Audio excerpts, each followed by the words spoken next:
Hello student, हमारे YouTube के channel पर आपका एक बार फिर से मोस्ट वेलकम है। आज हम आपके लिए लेकर के आए हैं क्लास 12 का फिजिक्स चैप्टर नंबर 4 में मूविंग चार्जेस एंड मैग्नेटिज्म का लेक्चर नंबर 14 होगा।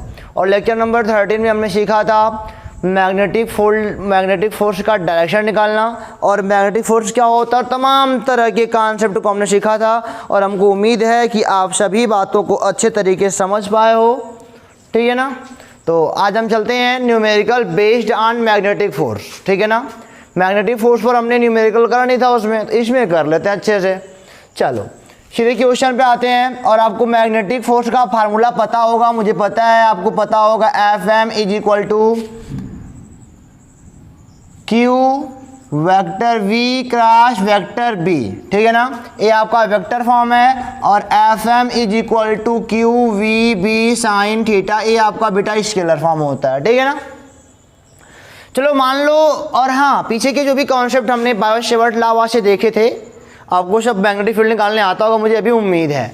तो चलो मान लिया हमारे पास एक infinite long current carrying wire है ना बेटा, हमारे पास एक infinite long current carrying wire है, कोई बात नहीं। यहाँ पे आई बराबर मान लो 10 एम्पियर फ्लो कर रहा है, आई बराबर 10 एम्पियर फ्लो कर रहा है। और इससे मान लो 10 मीटर की दूरी पर, 10 मीटर की दूरी पर यहाँ पे कोई पॉजिटिव चार्ज क्यू है, मतलब एक कूलाम का कोई पॉजिटिव चार्ज क्यू है। यह गतिमान है इधर v वेग से, v बराबर मान लो 5 मीटर पर सेकेंड के वेग से आगे की ओर गतिमान है।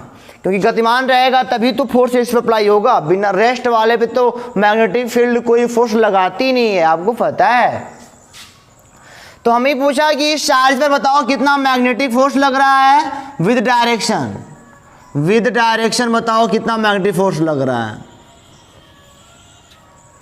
तो सर बहुत बड़ी बात तो आपने पकड़ी नहीं हमसे, कोई बात नहीं, हम कहेंगे तुरंत हमने पढ़ा Fm is equal to Q V B sine theta, ठीक है ना। यह वाला तब लगाते हैं जब कार्टेशियन फॉर्म में दे रहा था आई कैप जे कैप के कैप, तब ये वाला फार्मूला यूज करेंगे। बाकी जब मान रहेगा तो केवल यही फार्मूला यूज होगा। चलो हमने कहा कि क्यू का मान 1 कूलाम रख सकते हैं और v का मान 5 मीटर पर सेकेंड रख सकते हैं, लेकिन b का मान तो है ही नहीं। b का मान कहाँ से लाए, b का मान कहाँ से लाए। तो हमको पता है कि अगर इनफाइनाइट करंट कैरिंग वायर है, उसकी वजह से कुछ दूरी पर कितना बनता है मैग्नेटिक फील्ड, इस पर कितना मैग्नेटिक फील्ड बनेगा आपको यही पता करना है, नहीं। तो b इनफाइनाइट लॉन्ग वायर है, आपको फार्मूला पता होगा, b बराबर mu naught by 4 pi 2i by R, ये आपने पढ़ा होगा। म्यू नॉट बाई 2 पाई तो आपने क्या पढ़ा था, mu naught by 2 pi I by R, तो उसी को मैंने 4 पाई यहाँ पे 2 लगा दिया। अरे भाई आपने ऐसे पढ़ा होगा, लगा मैंने, चलो अच्छा यहीं से ऐसे 2i बाई आर, ये 2 से 2 आपने पढ़ा होगा mu naught by 2 pi I by R, वही बात है। मैंने ऐसा क्यों करा, क्योंकि मुझे पता है इसका मान 2 10⁻⁷ होता है, और 2 गुणे आई का मान कितना है 10 एम्पियर का, और आर का मान कितना है 10, एक कट हो गया 4 मल्टीप्लाई बाई 10⁻⁷ टेस्ला। अब बी का मान यहाँ पे पुट कर लेंगे, बी का मान है 4 मल्टीप्लाई बाई 10⁻⁷, यही है। अब साइन थीटा, आप जानते हो theta is angle between v and v। तो सबसे पहली बात हमको बी किधर है, यहाँ पे मैग्नेटिक फील्ड का डायरेक्शन यहाँ पे निकालना है। तो राइट हैंड पाम रूल मैंने बताया आपको अच्छे तरीके से, पहले एक अंगूठे को करंट के डायरेक्शन में, और जहाँ पे निकालना है उधर इन पाम को कर दो, पाम को। अब पाम जिधर जाएगा तो देख रहे हो ना, इस वाले पॉइंट पर मैग्नेटिक फील्ड अंदर की ओर बनेगा, यहाँ पर मैग्नेटिक फील्ड किधर बनेगा, अंदर की ओर बनेगा। राइट हैंड पाम रूल आपको बताया गया है, अंगूठे को करंट की ओर करो और जहाँ पे निकालना है मैग्नेटिक फील्ड वहाँ पे अपना पाम करो, पाम जिधर इंडिकेट करेगा वही आपका होगा मैग्नेटिक फील्ड का डायरेक्शन। तो बी आपका अंदर की ओर है, बी अंदर की ओर है, और हमको एंगल चाहिए बी और बी के, और बी किधर है, देखो बी अंदर की ओर है, और चार्ज की वेलोसिटी किधर है, चार्ज की वेलोसिटी ऊपर है, इनके बीच का एंगल बी अंदर की ओर है और चार्ज की वेलोसिटी ऊपर की ओर है, इनके बीच का एंगल कहोगे सर 90 डिग्री, तो ये हो जाएगा साइन 90 डिग्री, ठीक है ना, Q V B sine theta से। तो ये हो जाएगा 20 multiply by 10 power minus 7 newton. बल है तो उसका मात्रा तो न्यूटन नहीं होता है ना। तो इस तरह के अब किधर लगेगा ये फोर्स, अब बात आती है, मतलब इस फोर्स का डायरेक्शन क्या होगा, बता सकता है कोई? चलो, फोर्स की डायरेक्शन को निकालने के लिए भी वही राइट हैंड पाम रूल मैंने आपको बहुत बढ़िया बताया है कि दोनों एक ही से निकल जाएगा। बस मैग्नेटिक फील्ड को किधर करना, मैग्नेटिक फील्ड की ओर ये अंगुलियां सारी जाएंगी, अंदर की ओर कर दिया, और अंगूठे को जिधर हमारा चाल मतलब कि आवेश गतिमान है पॉजिटिव चार्ज, उधर अंगूठा ऊपर जाएगा और जो पाम होगा वो बताएगा हमारा फोर्स का, पाम बता रहा है कि इधर लगेगा फोर्स आपका, ठीक है ना, ये आपका फोर्स इधर लगेगा। तो क्या लिखोगे डायरेक्शन, मतलब कि टुवार्ड्स द वायर, कि वायर की ओर फोर्स लगेगा, ठीक है ना। समझे, देखो एक ही क्वेश्चन में कई सारे कॉन्सेप्ट हमारे पास।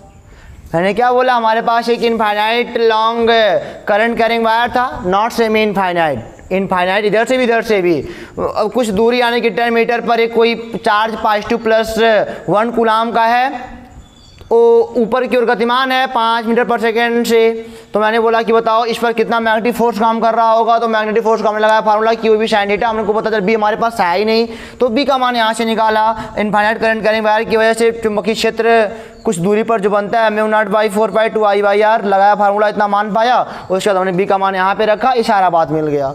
मैग्नेटिक फील्ड किधर था, अंदर की ओर, राइट हैंड पाम रूल, सारी चीज पता है आपको। और फोर्स किधर लगा, यह लग रहा है इधर, इस चार्ज पर फोर्स इधर लग रहा है, यानी कि ऊपर जाके ऐसे घूम जाएगा, नहीं, अरे तो गतिमान है, थोड़ी देर घूम जाएगा ऐसे जा करके, तो टुवार्ड द वायर डायरेक्शन है इसका, ठीक है ना। इसको मिटा के बेटा अब चलते हैं, थोड़ा आगे चलते हैं, समझ में तो आपको आगे होगा ना, नहीं आया, आ गया, मिटाते हैं। तो चलो अगला क्वेश्चन बेटा ले लेते हैं कार्टेशियन फॉर्म में। कार्टेशियन फॉर्म में आपको हाथ पैर नहीं डुलाना पड़ेगा, वेक्टर मतलब वेक्टर में निकालना पड़ेगा, वही क्रॉस पे।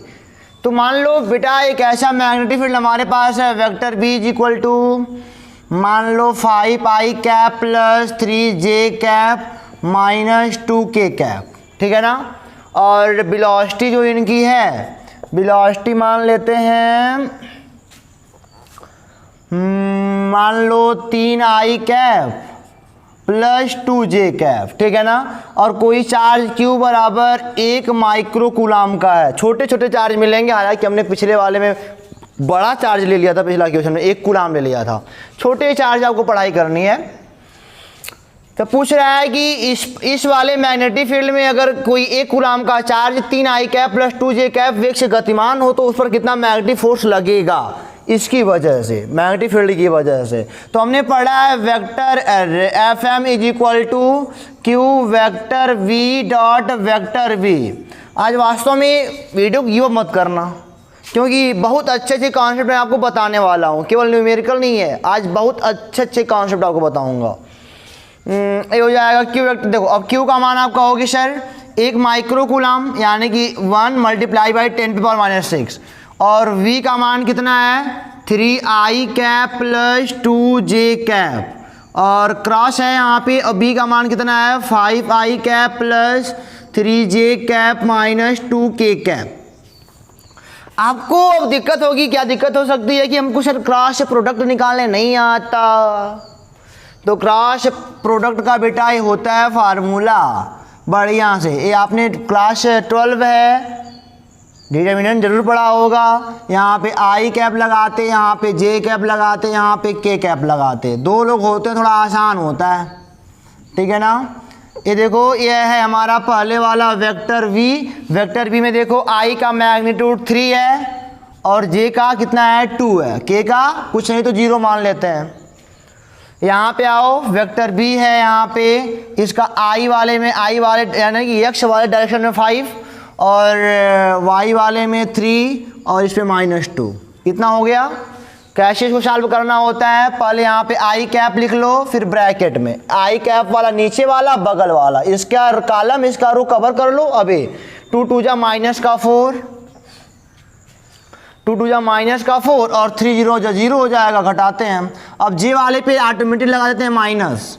सबसे पहले इधर का गुणा होता है, ये पहला वाला है किसी में भी, जैसे यहाँ पे जे है यहाँ पे ऑटोमेटिक लगाते हैं माइनस, तो हो जाएगा माइनस जे कैप। अब देखो जे का कॉलम जे का रो कवर हुआ, बचा क्या 3 2 जा -6 माइनस 5 0 जा 0, फिर यहाँ पे प्लस के कैप। अब के वाला रो के वाला कॉलम कवर करेंगे तो पहले 3 3 का 9 यानी कि 3 3 जा 9 माइनस 5 2 जा 10।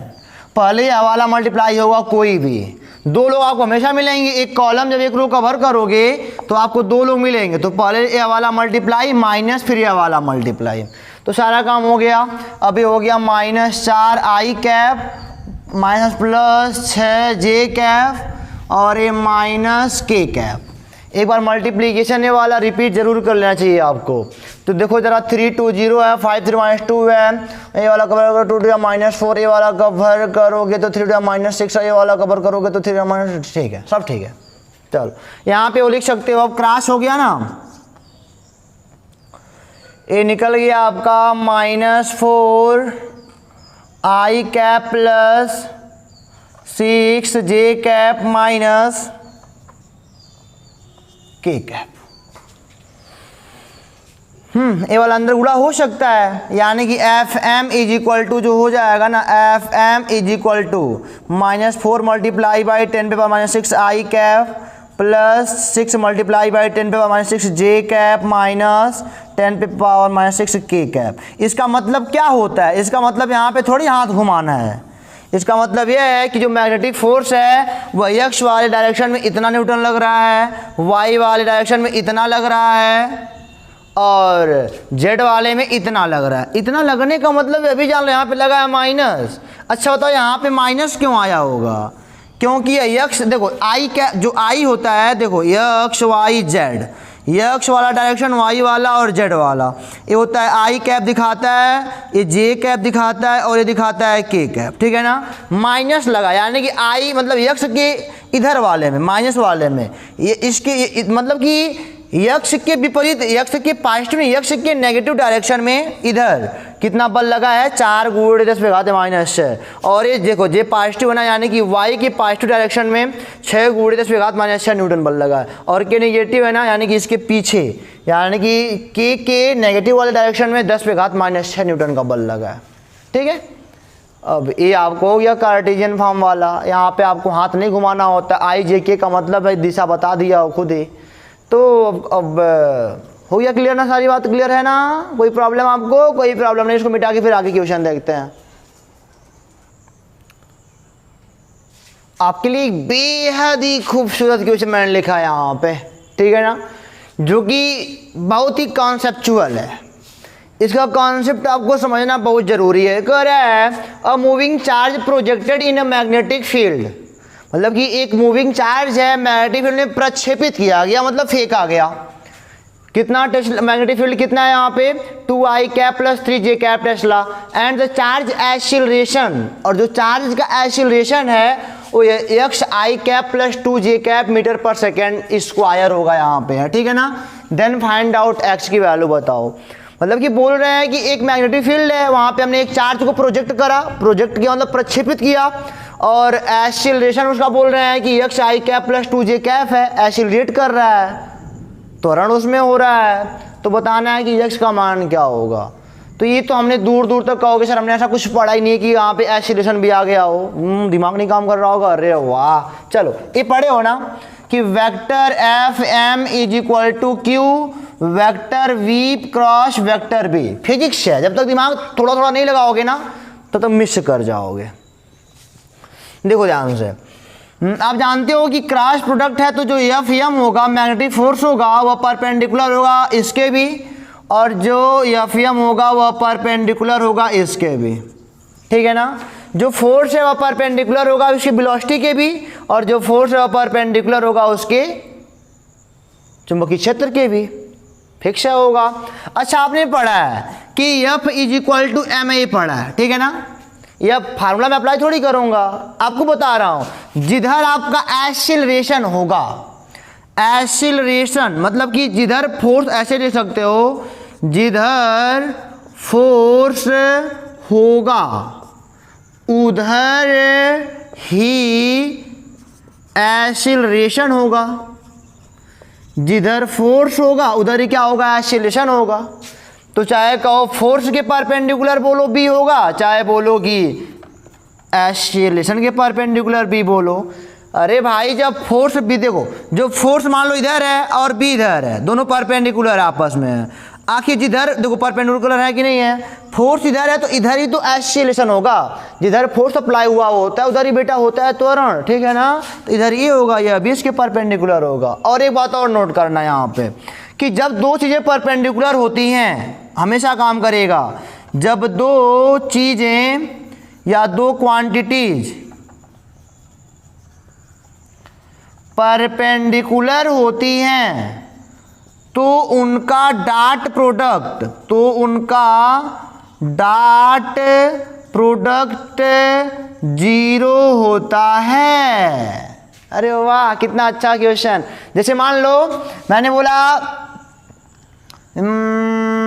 एफ बराबर, मान लो मैंने बोला 50 न्यूटन और विस्थापन यस बराबर मैंने बोला 30 मीटर और इनके बीच का एंगल मैंने बोला थीटा बराबर 90 डिग्री। तो आपने पढ़ा है डब्लू बराबर एफ डॉट यस होता है, डॉट यस यानी कि यहाँ पे कॉस थीटा, कुछ ये सब रहे कॉस 90 का मान 0 होता है। यानी कि दो क्वांटिटी परपेंडिकुलर हो गई तो इनका डॉट प्रोडक्ट क्या होगा, 0 होगा। जब दो क्वांटिटी परपेंडिकुलर हो गए, फोर्स इधर लगा रहे हैं और डिस्प्लेसमेंट इधर हो रहा है, इनके बीच का एंगल 90, तो डब्लू बराबर एफ डॉट एस होता है, फोर्स मल्टीप्लाई बाय डिस्टेंस और डिस्प्लेसमेंट आगे डॉट रहेगा तो कॉस थीटा लग जाएगा और कॉस 90 तो 0 हो जाएगा। तो यहाँ पे हम कह सकते हैं इसलिए A dot B vector A dot vector B equal to 0। A की वैल्यू कितनी है, यक्स I cap plus 2j cap और b की वैल्यू कितनी है 2i cap plus 3j cap is equal to 0। Cap लगाना मत भूलना, ये बेटा यूनिट वेक्टर होता है।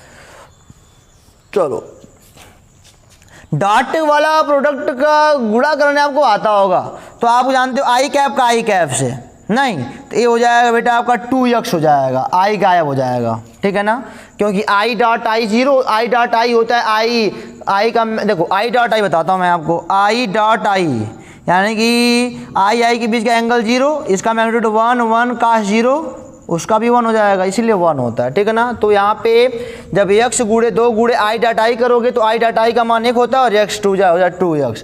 तो सीधे सीधे हम लोगों ने आपको बताया है कि आई कैप का मल्टीप्लाई आई कैप वाले में करो तो 2x हो जाएगा और जे कैप वाले का जे कैप में कर लो 2 3 6 बराबर 0। अगर नहीं समझ में आता है तो क्लास 11th का वेक्टर एनालिसिस चैप्टर नंबर 4 सारा प्लेलिस्ट में वीडियो बढ़िया से पढ़ा है और वहाँ पे जाके आप थंबनेल देख लेना, वहाँ पे डॉट प्रोडक्ट और क्रॉस प्रोडक्ट का सब मिल जाएगा आपको। तो यहाँ से हो जाएगा यक्स बराबर -6/2, यक्स बराबर हो जाएगा -3 मीटर पर सेकेंड स्क्वायर। एक्सीलरेशन ये तो है, हो गया एक अच्छा सा क्वेश्चन, बहुत बढ़िया। इतना टफ क्वेश्चन हमको बहुत कुछ बताता है नहीं, तो ऐसे सोचते कि व्यू नहीं दिया है सर क्या करेंगे क्या नहीं करेंगे, तो माइंड हो जाएगा होपलेस हो जाओगे, दिमाग खराब वाले लगाओ सवाल लगाओ, ठीक है ना। इसको मिटा के मैं थोड़ा मोड़ा आगे चलता हूँ। इसी प्रकार एक बात और देख सकते हो, इसको मैं मिटाऊँ क्या है इजाज़त तो मिटाऊँ, नोट कर लो इसको बढ़िया से, कुछ है नहीं कॉन्सेप्ट बस है। चलो देखो यार मिटा देता हूँ, नहीं सब मिटा देता हूँ, नहीं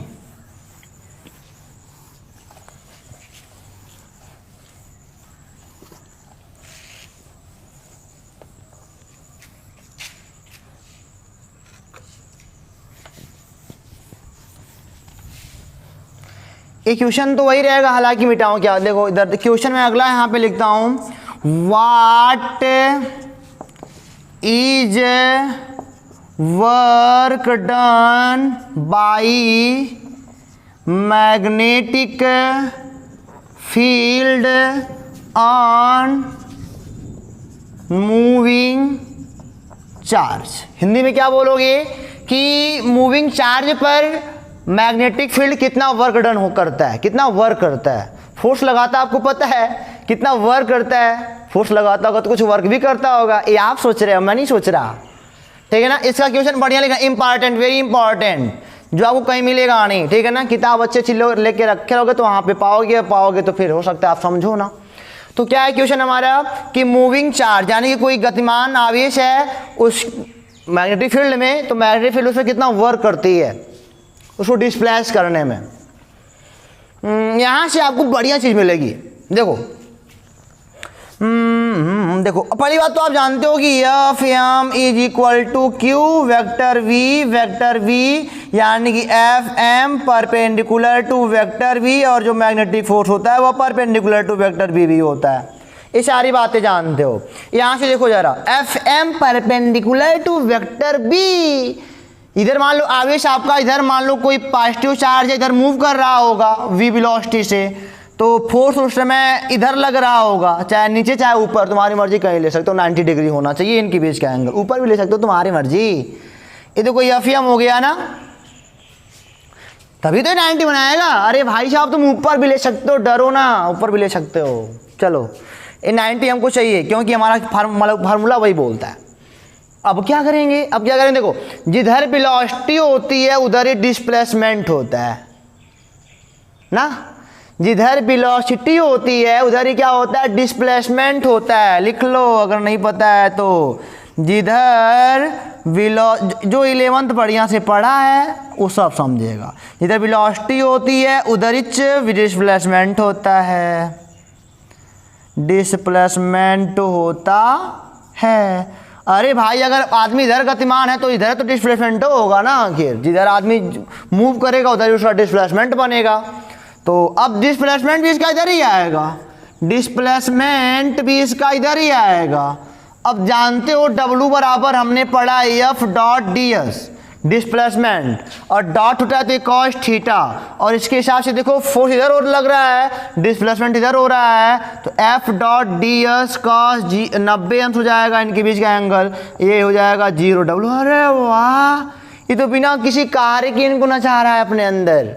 मैग्नेटिक फील्ड था, देखो कुछ भी मैग्नेटिक फील्ड यहाँ पे था, यहाँ पे मैग्नेटिक फील्ड था, यहाँ पे मैंने एक चार्ज क्यों रखा, मतलब गतिमान है, और मैग्नेटिक फील्ड ने क्या करा, इन पे फोर्स तब नीचे लगाएगा, इधर गतिमान है तो इन पे इधर चाहे नीचे चाहे ऊपर लगाएगा, आप कुछ भी ले सकते हो। मैंने देखा कि कितना मैग्नेटिक फील्ड अगर फोर्स लगा रहे तो कितना वर्क करती है इनके ऊपर, कितना वर्क करती है। तो हमने फार्मूला लगाया W बराबर एफ एस कॉस थीटा, तो एफ का मान तो मान लिया एफ ही है, और डिस्प्लेसमेंट किधर है यही देखना है। डिस्प्लेसमेंट हमेशा वेलोसिटी की ओर होती है, इधर वेलोसिटी की ओर डिस्प्लेसमेंट हो गया, और डिस्प्लेसमेंट और एफ के बीच का हो गया एंगल 90, तो हो गया तो 0 हो गया यार, कोई वर्क नहीं करती है, खाली फोर्स लगा घुमाती है। अब कैसा है, क्यों ऐसा होता है, इसके लिए आपको अगला लेक्चर देखना पड़ेगा ना। वर्क नहीं करती डिस्प्लेसमेंट, देखो वर्क कैसे करेगी। आप सोच रहे हो सर हमेशा हमने निकाला है बल का मान, हाँ बल तो लगाओ दिन भर, मतलब ये दीवार है दिन भर बल लगाओ, डिस्प्लेस ना हो तो तुम्हारा एनर्जी भी खत्म हो जाएगा। लेकिन फोर्स मैं बोलूँगा वर्क थोड़ी हुआ, ऐसा कोई तुम्हारा साइंस ऐसे बोलेगा तुमने कोई वर्क नहीं किया। ठीक वही हाल यहाँ पे है, ठीक वही हाल है, बल लग रहा है, मूव कर रहा है, सब कुछ हो रहा है, लेकिन जो मैग्नेटिक फील्ड है ना इस पर वर्क कितना कर रही है, 0 करती है, ये जान लो। इसमें मैं आगे विस्तार में चर्चा करूंगा, बिल्कुल परेशान होने की बात नहीं है, लेकिन यहाँ तक आपको मजा आया होगा, कुछ नया सीखने को मिला होगा आज। नहीं यार बल लग रहा है लेकिन वर्क नहीं हो रहा, ये कौन सा खेल है। चल भी रहा है लेकिन वर्क नहीं हो रहा, ये चल भी रहा है लेकिन वर्क नहीं हो रहा। तो ऐसा होता है मैग्नेटिक फोर्स में, मैग्नेटिक फील्ड के द्वारा जो वर्क डन होता है ना मैग्नेटिक फील्ड में किसी चार्ज पर, वो 0 होती है, वो हमेशा 0 होती है। ऑलवेज लिख सकते हैं यहाँ पे, ऑलवेज 0, ये ऑलवेज 0 होती है, ठीक है ना, हमेशा 0 होगी, कोई वर्क नहीं होता मैग्नेटिक फील्ड के द्वारा मैग्नेटिक चार्ज पर। फोर्स लगेगा, चलेगी भी, डिस्प्लेस भी हो रहा है, बट वर्क उसके नहीं, हमारा मतलब साइंस बोलता है वर्क नहीं कर रहा हो, ठीक है ना। तो बेटा आज का वीडियो इसी पे हम क्लोज करेंगे, लेकिन क्लोज करने से पहले आपको हम कुछ होमवर्क देंगे, कुछ होमवर्क देते हैं आपको ना। दे दो सर, दे दो। कुछ होमवर्क देंगे तो करोगे तो फिर तुमको समझ में कुछ आएगा तो कुछ किताब से करोगे, कुछ आगे जाओगे फिर कुछ नहीं करोगे, बस चिल्लाओगे बैठ के ऐसे, कुछ नहीं करोगे। जय माता दी। चलो इसको बना लेते हैं -4, इसको बना लेते हैं 7, इसको बना लेते हैं 5। बनाओ फटाक से। और एक क्वेश्चन बताना, एफएम करंट नीचे, आई बराबर मान लो 18 एम्पियर और ए मान लो 6 मीटर, और जो हमारा एक प्लस मान लो 1 माइक्रो कूलाम का चार्ज है और इधर ही गतिमान है, v बराबर मान लो 8 मीटर पर सेकेंड। ठीक है ना, ये हो गया। एक क्वेश्चन और लिखो फटाक से, b बराबर 4i cap -3j cap plus 2k cap और v बराबर मान लो 3i cap -4j cap plus 2k cap. लो तो Q बराबर ले लो 2 माइक्रो कूलाम और हमसे ले लो एफएम का मान बताओ। सब में एफएम का मान विद डायरेक्शन तो इसमें बताना है, तो इसमें बताना पड़ेगा आपको। ठीक है ना, सारा काम कर लोगे। 3 क्वेश्चन आपके लिए होमवर्क है, होमवर्क लगा के हमारे पास भेज देना। मैं जान रहा हूँ वहाँ कुछ कर रहे हो, कुछ धर रहे हो। तो वीडियो को क्लोज करते हैं, चलते हैं अगले टॉपिक पर। अब बात करेंगे आपसे अगले वीडियो में। बेटा तब तक के लिए ऑल द बेस्ट।